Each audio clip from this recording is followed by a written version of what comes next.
is her name? Jina lake ni Didi. Jina lake ni Didi. Her name is Didi. Can you practice this? Very good. Vizuri sana. See you again. Tutaonana tena.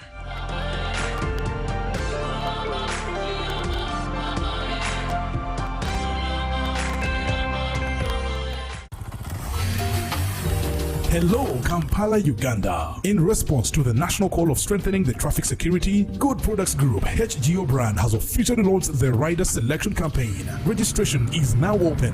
Visit www.riders.hgo.com. Complete your registration now for a chance to win exciting prizes including motorcycles, exclusive HGO gift boxes, and official rider vests, all while promoting safe riding awareness. This is how to participate. Pay the registration fee, invite 3 friends to form a team of 4, and your registration fee will instantly be refunded. Begin your journey of honor today. Don't miss this opportunity. Join the challenge, promote road safety, and become a pioneer rider. For details, visit the official Good Products website at www.hgo.com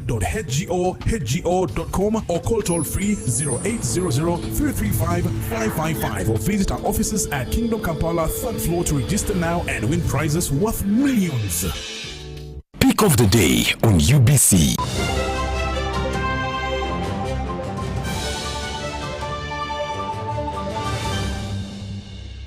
Was brought to you by I'll call you every day, yeah yo, baby dondolo. You can now get all the Chibuzi out with MTN voice bundles. Call all networks. Kubei Dondoro. Buy a 25-minute voice bundle for only 1,000 or buy any daily voice bundle of your choice. Dial *100 *21 hash and select daily or use the My MTN app. When we talk together, we are unstoppable.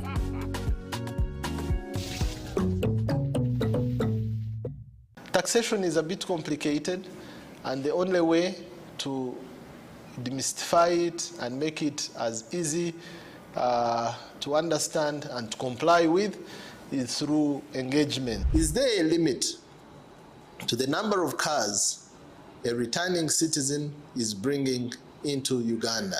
Who has paid the excise duty on this water is not the supermarket which has sold you this bottle at 1,000.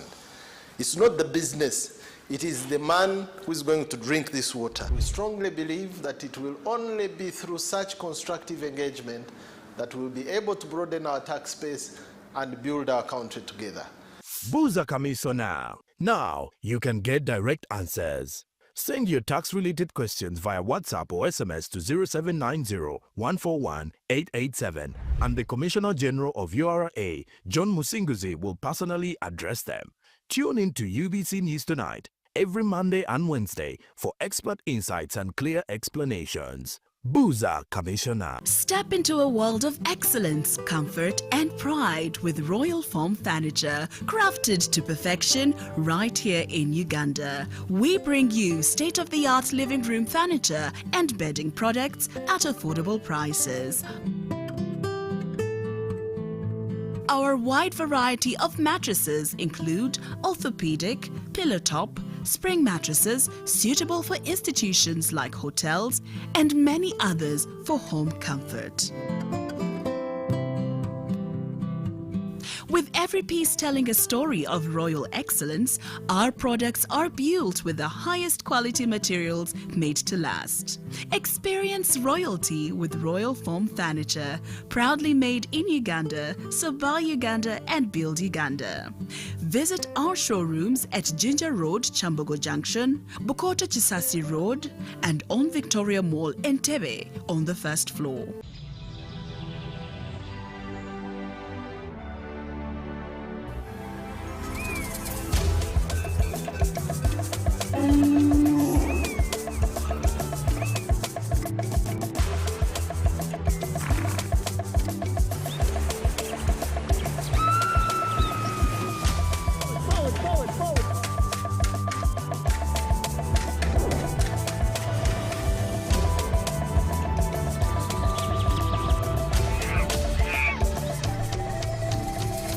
Uniquely ours. Explore Uganda.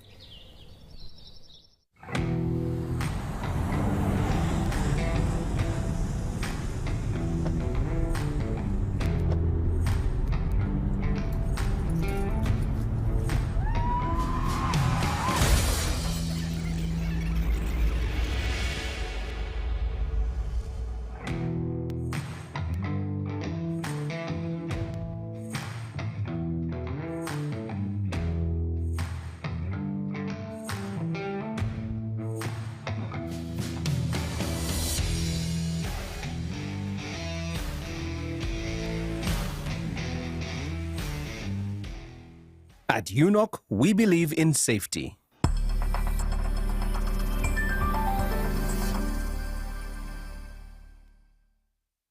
This August, Africa gathers again. The passion, the pride, the beautiful game. It's CHAN 2025. And the heart of the action, Uganda, the Pearl of Africa stands ready. Not just with a world-class stadium, but with open arms for every African nation. Nambole and its floodlights are already welcoming. From Kampala to Karamoja, our stadium is set. The pitch is perfect, the stage is built, and the spirit of Uganda is unmatched. Come feel the rhythm, taste the warmth, and witness hospitality like no other. Uganda welcomes all of Africa for a CHAN like never before. CHAN 2025. Unity, passion, victory. And it's all happening right here in Uganda. Don't just watch history. Be part of it.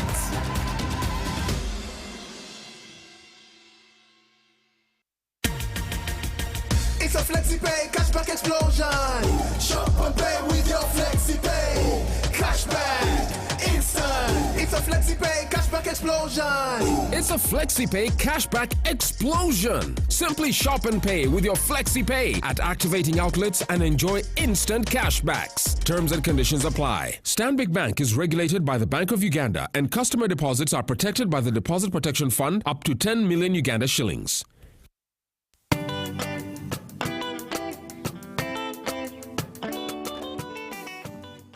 Ghetto structure okusooka ffe twali twepima nga ghetto structure tenabeerawo bali batugoba nga bintu si byakubeera nga tusobola okumiitinga mu mwali temusobola na kutumiitinga batulaga bagenda tulondesa obukulembeze ne batulaga nti tulina okweteekateeka ne batulaga nti mu bayamba mulina okubeera ne sako era essaawa zino eno n'akasente tukayina mwe kali mu ofiisi tukakozesa babeneficiaries abantu ab'omu ghetto wansi tuyanziza nnyo. Live from UBC studios in Kampala, this is Good Morning Uganda Extra.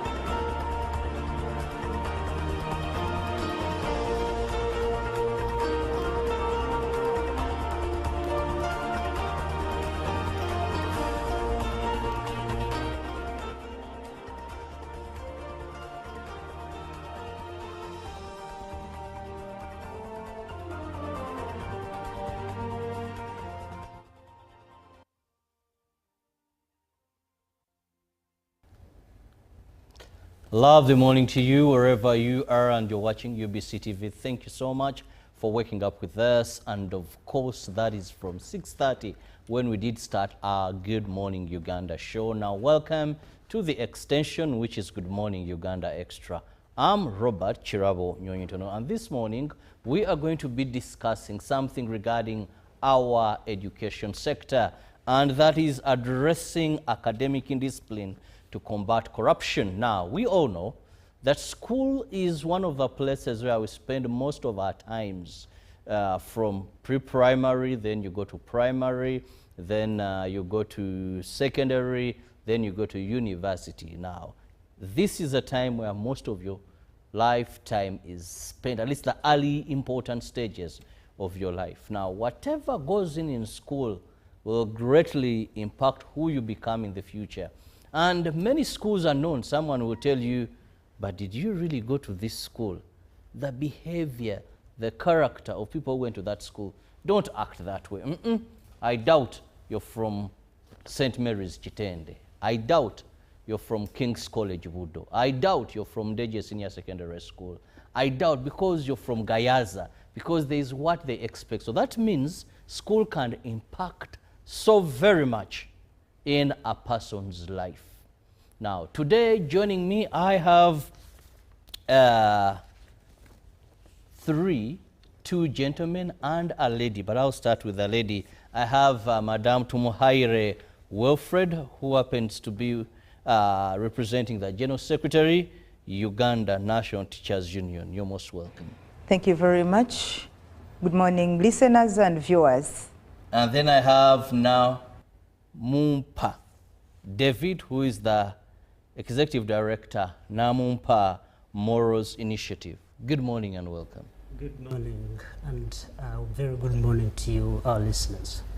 And last but not least, I have Ruberema Justice, who is representing the Permanent Secretary, Directorate of Ethics and Integrity. You're most welcome. Thank you for having me, and I think let's correct the name if you don't mind. Very okay. Justice Rubarema. Rubarema. Yeah, you know, with the name you change something small, it might mean something else. Definitely, I could, and a person who is representing. It's a pleasure to be here. Good morning to you, our viewers, and listeners, wherever you are. We wish you an excellent program. Now, I want to begin with David here. When you talk about this initiative, please, it most sounds your name. Help the viewer understand, what is this all about? Well, Namumpa Morals Initiative, it's an indigenous non-governmental organization into moral education and sensitizing against corruption. And this has got a background. That's the name we could appropriately find, reserve. But most importantly, we are tackling African problems and we are coming up with African solutions. That means it shouldn't be a surprising issue. Nonetheless, this is as a result of what really transpires in our society, in our country. And the background of this really comes from the fact that when you do some fact findings and get to the ground to find out really what entails one's graduation from university and the process it takes for one to get educated, we need to put some things right, and right from the moral upbringing, what shapes one's character, among other issues. So as an organization, we were keenly interested into research, and we have done some data analysis and findings from the different research activities we've conducted in primary government, both private and government institutions. And this is what we have come up to realize. We have realized that we have so many who are obsessed with corruption. This is a very dangerous vice, but it's unfortunate that we get our young people initiated into this culture at that tender stage. Because when you allow a child cheat an exam, when you allow a child finish senior 4 with some marks he has not worked for, when you allow someone go to university with marks he has not really struggled for, it means you have put in them something else. They are meant for a particular purpose, but that purpose is defeated. The fact that you have allowed them interact with these immoral behaviors. So what we are really concerned with as a generation is putting things right, because I'm so inspired by what our UNATU representatives really teach us in these universities. When they say, oh, we have this motto, the nation is, because we are, and because we are, the nation is. walking the talk really means coming out resolutely to do things right. So we need to educate these young people that cheating is bad, because when you allow that happen, they will graduate, but they are certified professionals who are good at stealing. They will camouflage around and put things right. They will leave no trace behind because they are smart at what they are doing. And what we come to address here is, how should we let these learners know that no matter who does that in the society, it's still evil, it is bad, because their careers are jeopardized. What they are meant to achieve in life is cut short, is not achieved. So when we come to the schools, we really present to these students how and what are the long-term ramifications of you selling yourself cheaply. How is corruption affecting you personally, and how does that affect the society you're living in? Because nurturing them right means we are going to save the government expenditure which we invest in investigations, prosecuting cases, and we never get to the bottom of it at the end of the day. So we are saying that when you have people who know that they will deliver, not because they are being monitored, they will deliver because they are servants of the people. We will have a socially disciplined society, and we will be more perfect. We will be in an environment where everyone can pursue and achieve their goals in life. So that's the background of the organization. Well, that is a very good initiative, I must say, because these children are fed on corruption, which I don't know why we choose to call it academic indiscipline. And here I want to bring in our Justice. You're from the Director of Ethics and Integrity. Now, one of the words we chose is calling this academic indiscipline. Why would we rank it academic indiscipline? Thank you.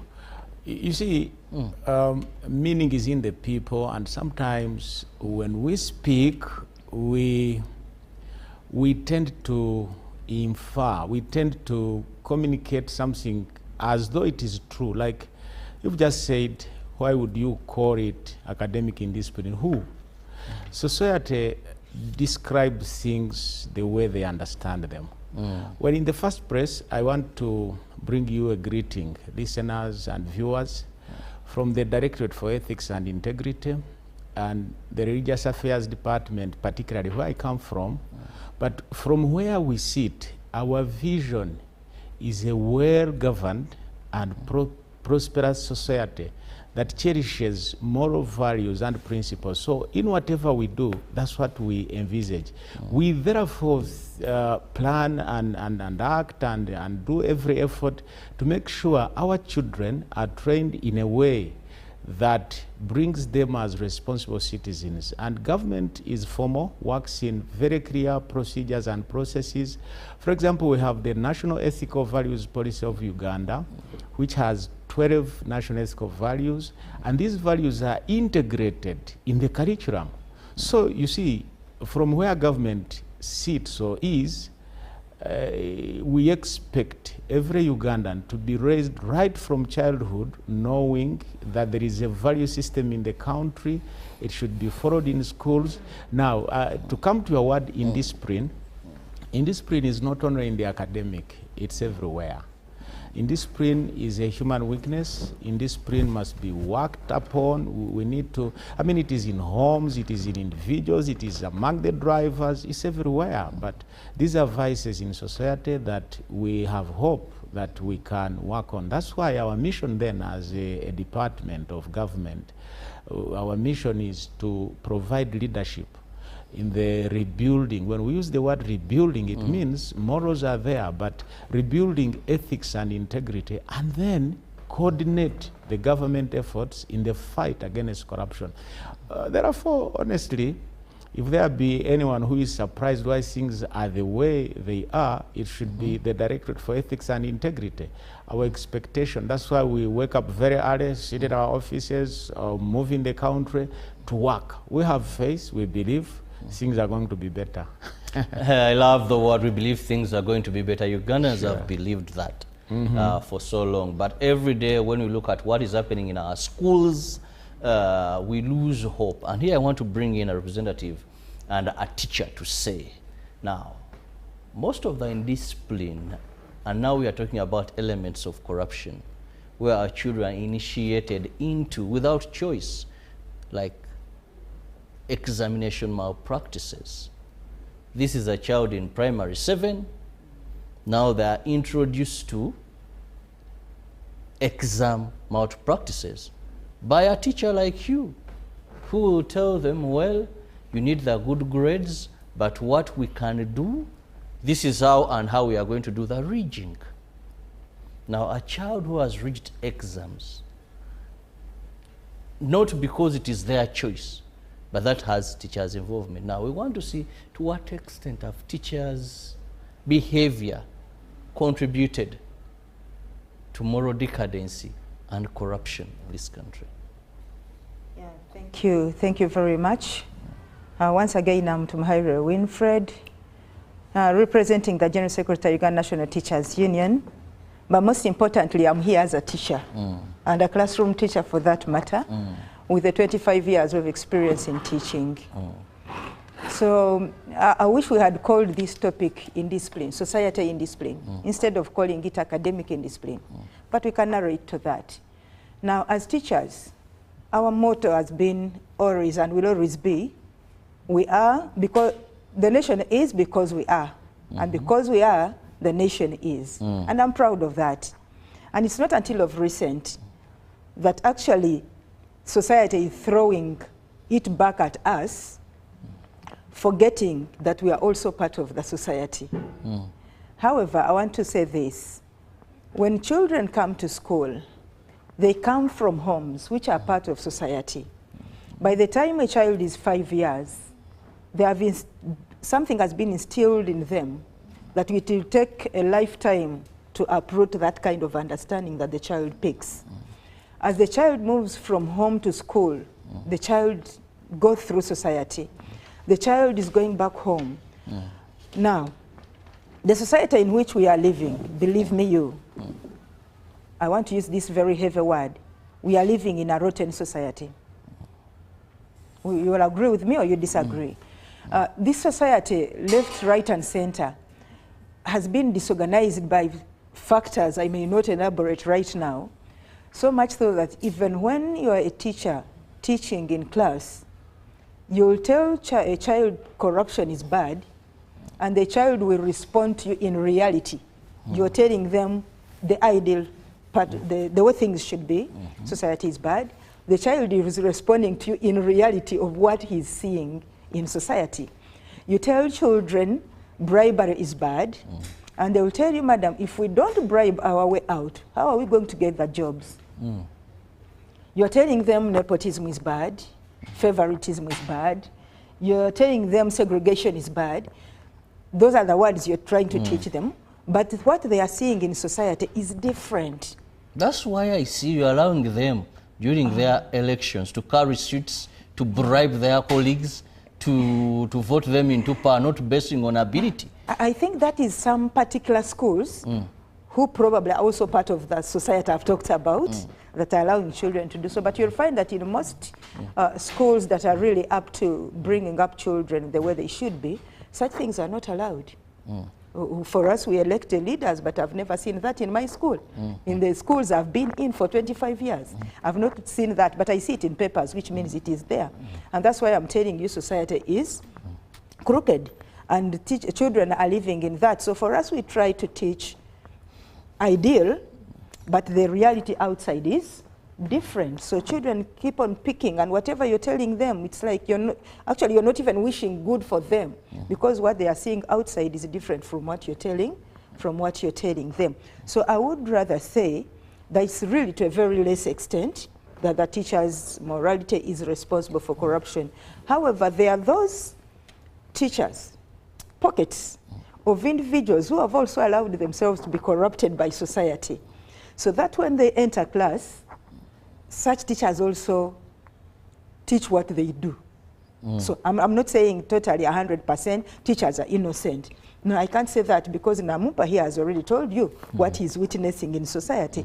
So, but those are pockets of teachers who have allowed themselves to be carried away by society, and they are also not trying to instill in the children that kind of life they are leading. But all in all, I think even the little sanity that we still have, if you'll agree with me, we can attribute it to the teachers. The child will tell you, no, my teacher told me we shouldn't do this.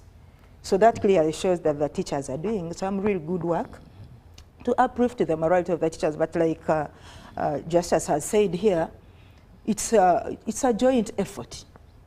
The parents must come on board. They're actually the very first people to instill whatever the children will know and record in their minds. The political leaders. Now, if political leaders, you've been here in Uganda and you're seeing what is happening in politics, you think the children are closed? They are also watching. They are seeing people fighting. They are seeing people killing one another. They are hearing things on news. So those are the very things that even interrupt us when we are teaching, trying to instill morals, and these children are still running. I mean, these issues are running in the children's mind, and they cannot easily pick between what we are telling them and what society is and is doing. So they end up also getting confused. Let's work together. That's what Let's work together. We need a generation that has been cleared right from school, where academic indiscipline, looking at various forms of immoralities, and to be more specific, corruption. We are saying these students, these pupils are being exposed to corruption at an early stage. I just talked about the campaigns.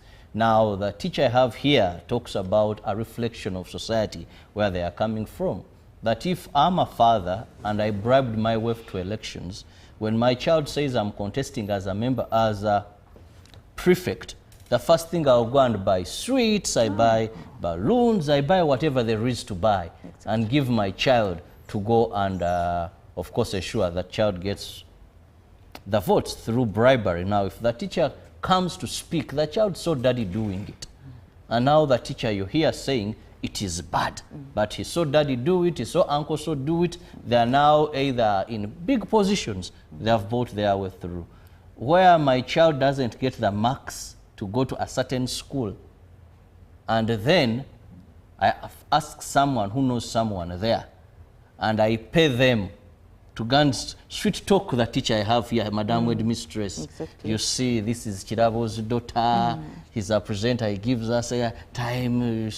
How you know. And Madam Headmistress says, but our cutoff point. No. Then, of course, my brother, Justice, I say, Commissioner, Commissioner calls, and even the commissioner called me, let's give the daughter a vacancy in that school. So the daughter knows that she's not there because she performed. But because of these connections now, this is where my brother comes in, David, who says, no, this must stop. Now let's look at the strategy you want to employ. How are you going to stop this? Because we've breastfed, we've eaten, we've grown up on the things you now want to change. I would wish to start with a small clarification for a better discussion. From our findings, we have found out, because we have done surveys in upper primary and secondary, senior 3 and above. We have put this question to them: is corruption okay for you? And primary 60% are saying yes. And secondary, upper secondary 3, senior 3 and above, 80% are saying yes. And then we go on to ask, would you give a bribe to a colleague to vote for you as a prefect? Now, these primary students who have not crossed to secondary are somehow better off, because only 10% will do that. But secondary, 70% are okay with that. And we went on to ask, have you received a bribe from a contestant to vote them as a prefect or a leader? 80% in secondary, they are saying yes. And they are waiting too, because that's what they see. When we want to ask, how did you come to do this? Who told you? Now, they are referring to their friends, parents, they are referring to elders in the communities, even the church leaders. And that's where it becomes quite mind-boggling.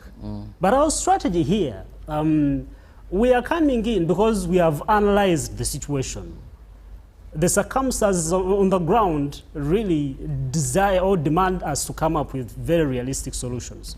Now, we have faculties of education we are prioritizing in the public institutions, even private institutions, universities. These people who are coming in to train as teachers, we first of all want to let them understand that what they graduate from the universities with is what they're going to pass on to the communities. So they ought to do things right. Photocopying courseworks, looking for lecturers to pass. It's not going to be a surprise that you're cheating the exams for the pupils, because that's only what you can do, because that's what you have. So we are saying those who are training as teachers, please take it on as your responsibility. Volunteer. Go to these schools. Go to these places of worship. Spread this gospel against academic indiscipline and corruption. Because as teachers, we train doctors, we train lawyers, we train politicians, we train everyone, and it's within our mandate to really acknowledge, oh, things are going berserk. What should we do? And that's what we are trying to find out and ensure that we get to implement quite astutely. So we are having at least 1,500 representatives we expect from these universities, whom we plan to facilitate and reach out to our siblings, because these are our children. Them going wrong, it's a societal problem. It affects us all.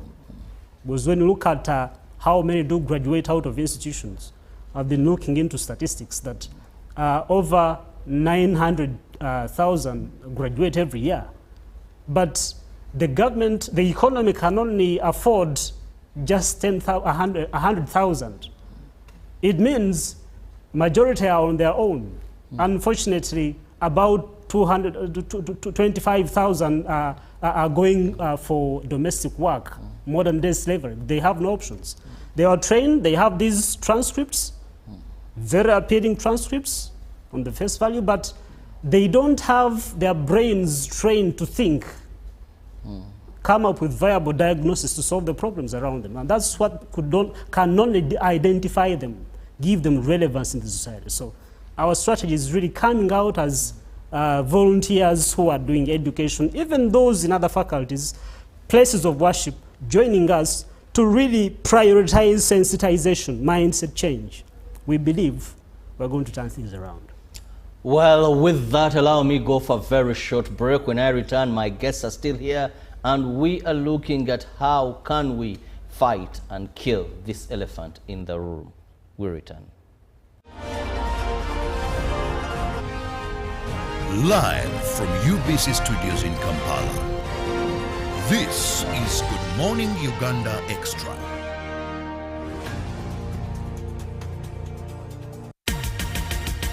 It's a FlexiPay cashback explosion. Shop and pay with your FlexiPay. Cashback instant. It's a FlexiPay cashback explosion. It's a FlexiPay cashback explosion. Simply shop and pay with your FlexiPay at activating outlets and enjoy instant cashbacks. Terms and conditions apply. Stanbic Bank is regulated by the Bank of Uganda, and customer deposits are protected by the Deposit Protection Fund up to 10 million Uganda shillings.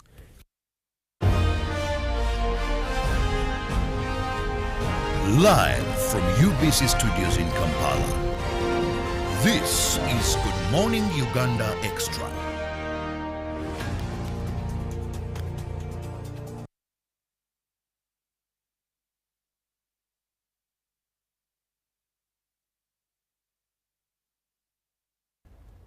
Welcome back, and thank you so much for being with us. It is still Good Morning Uganda Extra, and I'm Robert Chirabo Nyonyintono. With me, I have a representative from the Directorate of Ethics and Integrity. I have the man himself who is behind this initiative to ensure that we combat corruption, and also have a representative from the National Union of Teachers, the body that brings together teachers in this country. Now, how best can we fight this? At this time, let me bring in the Directorate of Ethics and Integrity.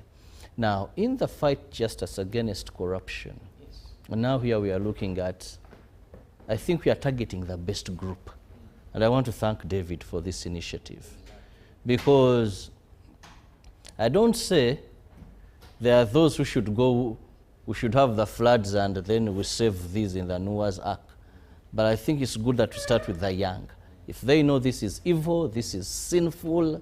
Now I want to look at the directorate. How are you ensuring that the young, because you've had efforts with the grown-ups, and like David here said, I no longer get excited when I hear police have arrested so and so because of corruption. You know, I think in my time as a journalist that I've covered those stories so much, so there's nothing to excite me.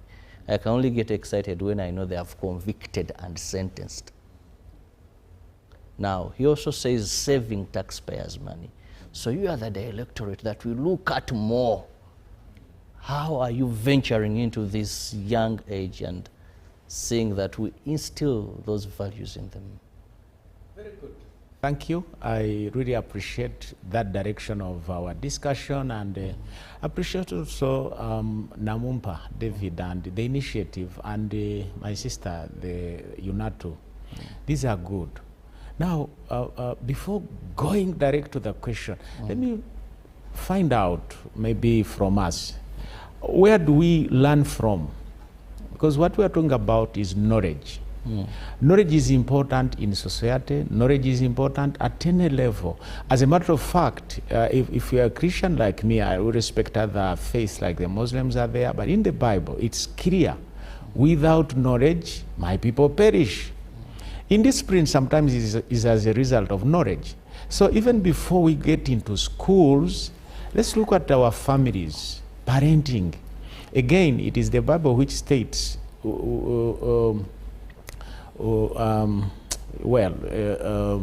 train a child in the way he will go. When he grows up, he will not depart from it. My first teachers, my first preachers, my first instructors, my first supervisors, they were my parents. I know, unfortunately, there are people who have not had an opportunity to grow with parents. We really sympathize with them, but largely people have grown up with at least a guardian.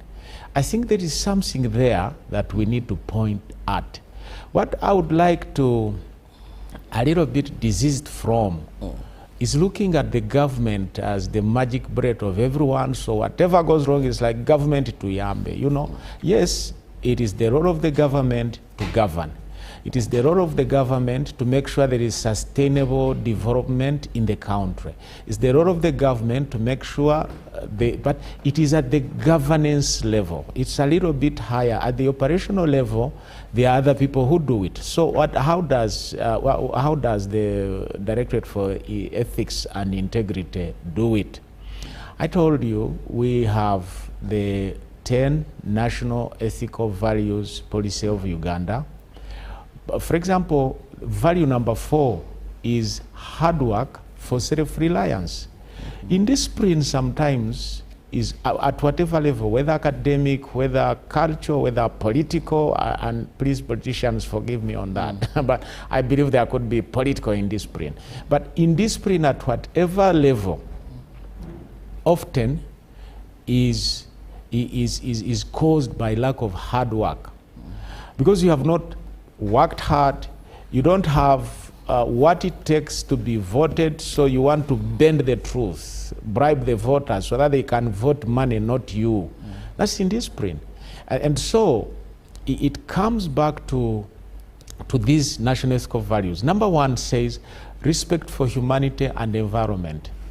Do you know how much indiscipline we have exerted on our environment? I mean, I hope none of us on this panel is a culprit, but we have. But the country has declared respect one another, respect humanity, and this now blends very well with our traditions, our cultures, our religious teachings.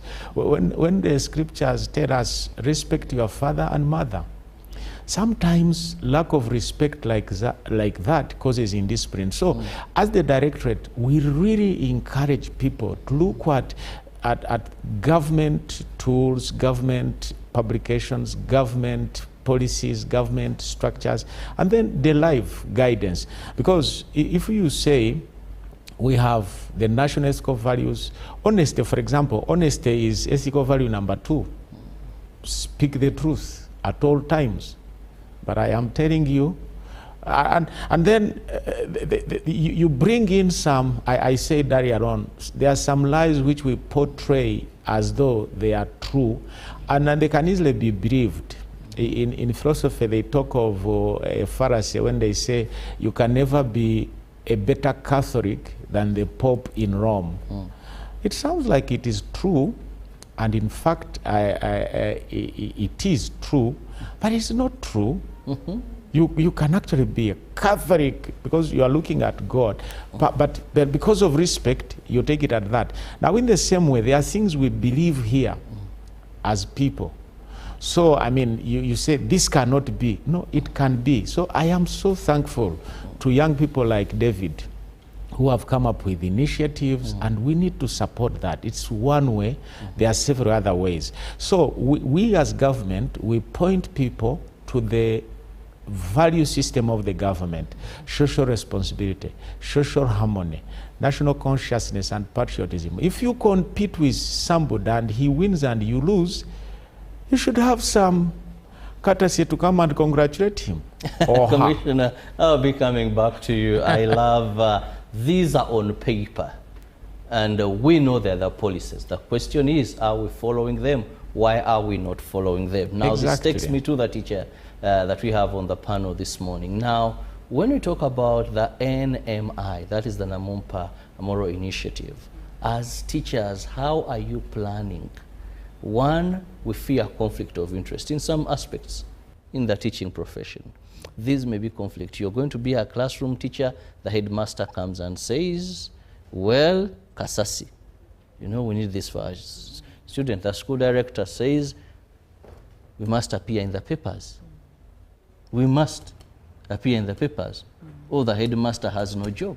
And the headmaster must find ways of making these children pass, either by fire or by water. Now, as a teacher, how are you planning? Because you're pushing for morals. You're pushing for good discipline. Today, there are things I see in schools that our days were never there. Yes, we used to have leavers parties, but what I see today is something very different. And someone will tell you, if the neighboring school does it, I don't do it. These days, children determine schools. So say, Daddy, I don't want that school, I want the other school, and the father will willingly accept. Yes. Yeah, thank you so very much. At the end of the day, it all begins with me. And I'm sounding this not just for the panel purposes, I'm sounding this to the teacher out there. It all begins with me. So if the head teacher has some motives and does have some motives, I also have some values. So it starts with me. So the teacher out there is up to us, up to you, up to me, to stick to those things we value most. Before you know it, the head teacher will realize that what they are doing is wrong. The DOS will realize that what they are doing is wrong. But if the teacher bends to what the deputy is saying and what then of course now we are going astray. However, you will know that when you don't bend to the head teacher, you're most likely going to lose that position you hold at school, or even lose the position at school. But the matter of fact is, if I'm sticking to my values, if I lose school number 1, I'll get school number 2. And I'll go there and influence them. Because revolutionaries don't just start easy. So any teacher can revolutionize anything at his or her level. So if all teachers out there, that's what I'm saying, I'm talking to the teachers out there. If you hold on to the values that you know are good, then forget about what the head teacher, about what the does, and even about what the school. Because at the end of the day, when everything goes bad, it is not the school that is blamed. It is the teaching fraternity, like you're seeing around. It's the teaching fraternity. The teaching fraternity, that's why for us as UNATU, we hold on to a matter of the fact that we are, the nation is because we are.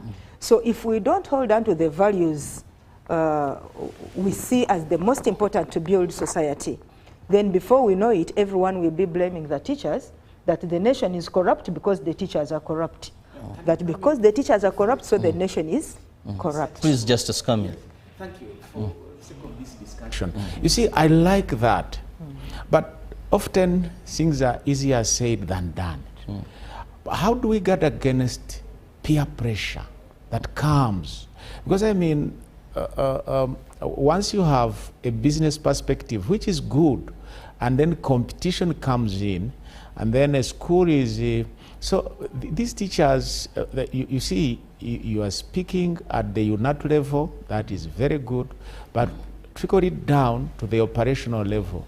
I think there is need to have practical guards against peer pressure. And as a country, we need to hear those guards in press and as government, when we are disseminating the national core values, when we are disseminating other tools of government that will help, we try to make sure, be realistic, because this world we live in is real. You touch it, you feel it. It's not so hypothetical. It's not something like heaven where we are going. We all wish to be there, but we can only imagine now. It's not, we don't know where it is. But this world is real. We need to know practical steps 1, 2, 3 to guard against peer pressure. Maybe some of them if I mean, we know how it is practically, or rather practiced. How are we guarding against peer pressure in schools? Because it's a bad thing. If you want to compete and be like the other one, sometimes you engage in risky behaviors, and this is how corruption is exacerbated. And now here I want to, yes, you want to come? I just wanted to mention that those practical the practical strategies we can look at, I am sure we cannot task UBC to put those practical steps in place. We cannot task the government alone or Ministry of Ethics and Integrity. Neither can we task the teachers alone. That's why I said it all begins with me. These children you see, young or old, they take up to us looking at what we are doing than what we tell them. Some learning is so subtle, like you cannot tell a child to do something when they see you're not doing it. So that's why I said it starts with me. So the moment a child realizes that this teacher is doing something good, they will not easily be carried away by their peers. And that's why you see sometimes when these children are graduating, they're getting married later on, they have grown, they usually call the teacher. If it wasn't for that teacher, if it wasn't for Madam Winnie, I would not be where I am. So that means they saw something in this teacher which has carried them on up to where they are. So the practical steps begin with me. Let's not wait for government. Let's not wait for Namumpa here initiative. It has come, but it's also coming in the waters of society, as I've told you. So let us begin with me. So that I do my part, I inspire this child. This child will not be carried away. But if I'm trying to inspire the child and Namumpa here is doing something different and Chiraro here is doing something different, then this child is, is being carried away by the waters of the society, and eventually my effort will get to waste. So now I want to bring in Namumpa here. You're carrying on a crusade or a campaign going at teacher institutions and all this. Are these free? How are you rolling this out? Is it on invitation? Is it your wish that you now will target this teacher, this college? How are you moving your crusade? Well, we are very optimistic because we have very good people out there who are really acknowledging this is a fatal problem. So we do not charge as an organization to really come to a school to go to a church and have this information shared. But we believe, like my colleagues alluded to, it's a collective responsibility. I can also acknowledge the fact that we are open to engaging the government stakeholders on board who are decision makers in this regard. We are in open talks and discussions with them. And we believe with their guidance, with their openness, with their willingness to cooperate, we shall have this well addressed. And yes, we know there are some schools, especially private schools, whose proprietors started not primarily for profit. They are servant educators in the field, and very concerned when you nurture this child right. They have crossed to the other side. You have a primary section. Why don't they have this information at hand? They are willing to support, I can tell you. They will come in. We have religious people who are very passionate with this subject of ethics and moral upbringing. We have seen them cooperating and supporting. There are places of worship we are talking to, places of worship that have welcomed us, supported us, even to where we are as an organization. We don't have external funders yet, but because we are taking this on as our responsibility, we are so glad and optimistic that we are heading in the right direction. Well, I must give now each of my guests a minute or two for their parting shot in the interest of time, and allow me begin with the teacher, because all over the show we've talked so much on the role of the teacher, and she has rightly said that yes, teachers do a lot in terms of shaping character, shaping morals of the children, of the pupils, of the students. Thank you very much. Viewers, we must or never stop this blame game. Let it start with me. And then you also do your part. And everything will be, for us as UNIT, we have structures which we can use. In Mumpa, you are most welcome. You can use our structures. We go up to the school levels, and then we foster this cause. Finally, as I move out, I would like to talk to these teachers of Ruzira SS, where I teach. We have 3,500 learners. Let us begin with that population, so that we can be an example for the rest of the schools. And then everyone else in the teaching fraternity, please, let us not be blamed. We are, the nation is because we are. And because we are, the nation is. We have to swallow the pride and do what is right to build our Uganda. How you fight peer pressure, that is a very big challenge. Now I'll go to the representative from the Directorate of Ethics and Integrity Justice. Thank you. Parting shot, one word, remember. You know, I am highly motivated by scriptures, the Bible especially. I love other scriptures, although I'm not so much exposed. I'm exposed to the Bible. That word remember comes in often. And remember, each time you are going to engage in anything, bring to remembrance what is the effect of what I'm doing? Why am I doing it? And so remember also, this country has a foundation. This country is democratic. This country is religious. So this country has a value system. Remember that. And in our values, of course, one could argue they are on paper, but where should we put them? We actually should put them on paper so that people see them. Now, we need to remember, if we took a test today, we haven't carried out that, and I suppose we should, one of these coming financial years, we should take a survey. To what extent have people rather known or engaged with the national ethical values policy? Because this is our value system. Most of the things we do, we have spoken as a country that we should not do them, but we do them. And the scripture says, you who know what to do and you don't do it, to you it is sin. We should stop living in sin. We should remember that. And no one is going to carry the fame out of this world. No one is going to carry any wealth out of this world. So remember, and the last point is be humble. We need to humble ourselves. I mean, it is possible.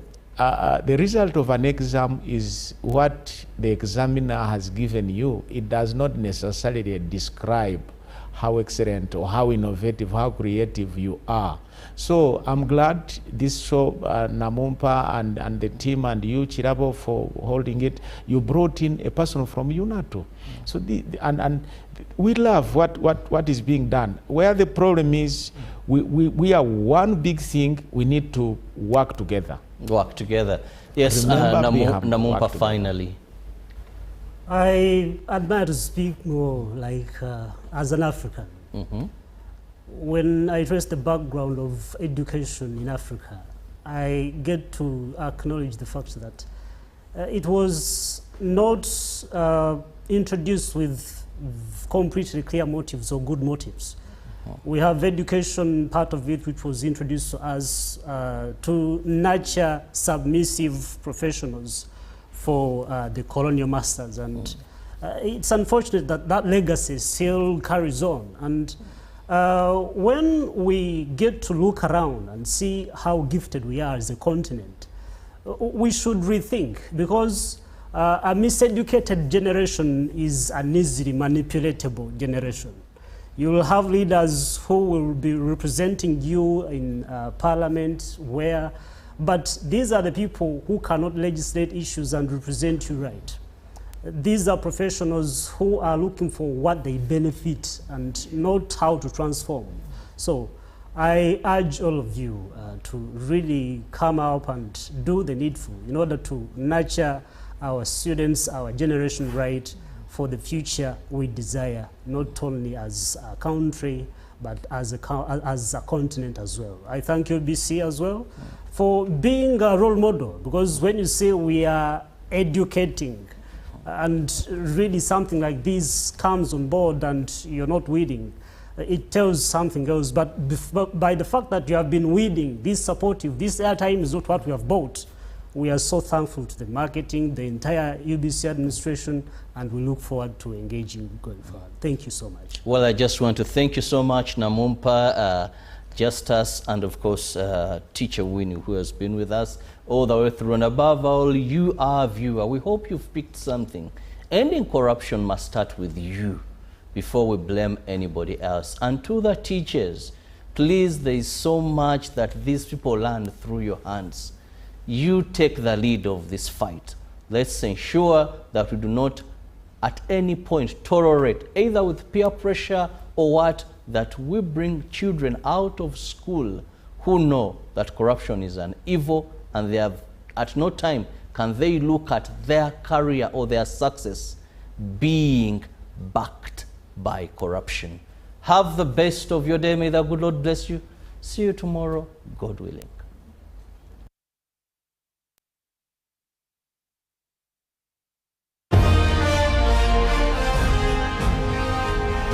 Live from UBC Studios in Kampala, this is Good Morning Uganda Extra.